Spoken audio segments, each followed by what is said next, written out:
लोकसभा चुनाव को लेकर उत्तर प्रदेश की सियासत इन दिनों गरमाई हुई है। मुख्यमंत्री से लेकर डिप्टी सीएम और योगी सरकार के मंत्री जिलों में दौरे पर दौरा करके आमजनों को रिझाने की पुरजोर कोशिश में जुटे हैं। भाजपा यूपी की सभी 80 सीटों पर फोकस कर रही है। इसके लिए जातीय सम्मेलनों से लेकर हर वर्ग के वोटरों को लुभाने की कोशिशें हो रही हैं। राजनीति की विपरीत दिशा में चल रहे कई मौजूदा सांसदों को इस बार भाजपा बदलने की तैयारी में है। इन सीटों पर नए उम्मीदवार चेहरों के चयन के लिए भी हाईकमान की कवायद जारी है। रुहेलखंड की 5 लोकसभा सीटों पर भी भाजपा नेतृत्व बार बार मंथन कर रहा है। डिप्टी सीएम केशव प्रसाद मौर्य कई बार रुहेलखंड के जिलों का दौरा करके लोकसभा का माहौल भांप चुके हैं। सबसे ज्यादा चर्चा बदायूं सीट की हो रही है। इस सीट पर सपा नेता स्वामी प्रसाद मौर्य की बेटी संघमित्रा मौर्य अभी भाजपा सांसद हैं। मुलायम कुनबे के सिपहसालार धर्मेंद्र यादव का सियासी किला ढहाने वाली संघमित्रा मौर्य को लेकर भाजपाई खेमा खासी परेशानी में है। दरअसल पिछले विधानसभा चुनाव में सांसद संघमित्रा के पिता स्वामी प्रसाद मौर्य भाजपा छोड़ सपा में शामिल हो गए थे, जिसके बाद एक ही परिवार में पिता और बेटी के अलग अलग दलों की सियासत को लेकर सवाल उठना शुरू हो गए थे। अब जैसे जैसे लोकसभा चुनाव नजदीक आ रहा है,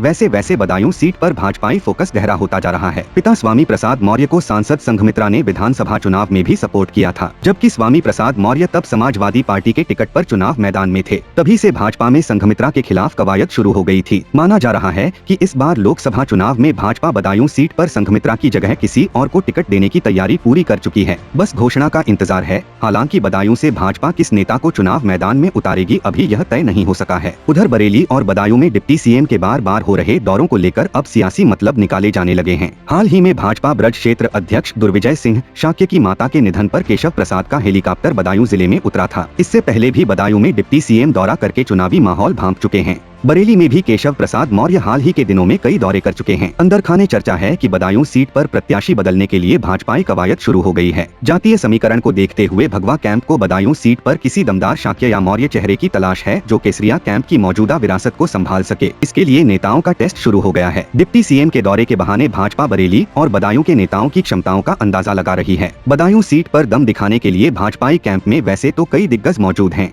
लेकिन सबसे ज्यादा चर्चा ब्रज क्षेत्र अध्यक्ष दुर्विजय सिंह शाक्य को लेकर हो रही है। दरअसल दुर्विजय सिंह शाक्य लंबे समय से भाजपा संगठन में महत्वपूर्ण जिम्मेदारियां निभा रहे हैं। वर्तमान में दुर्विजय सिंह शाक्य ब्रज क्षेत्र अध्यक्ष पद की जिम्मेदारी को संभाले हुए हैं। चर्चा है कि बदायूं सीट पर संघमित्रा की जगह भाजपा इस बार दुर्विजय सिंह शाक्य को चुनाव मैदान में उतार सकती है। दुर्विजय सिंह शाक्य बदायूं के ही रहने वाले हैं और लंबे समय से रुहेलखंड की राजनीति में सक्रिय भी हैं। जातीय समीकरणों के लिहाज से भी दुर्विजय बदायूं में भाजपा के लिए मुफीद साबित होंगे। ऐसे में भाजपा इस बार दुर्विजय सिंह शाक्य पर दाव लगा सकती है। डिप्टी सीएम केशव प्रसाद मौर्य के बार बार बरेली दौरे के अब राजनीतिक निहितार्थ तलाशने जाने लगे हैं। देखना यह होगा कि डिप्टी सीएम के दौरे के बाद अब बदायूं सीट पर भाजपा किस नए चेहरे को चुनाव मैदान में उतारती है। वर्तमान के राजनीतिक और जातिगत आंकड़ों को देखते हुए भाजपा की नजर फिलहाल दुर्विजय सिंह शाक्य पर बनी हुई है।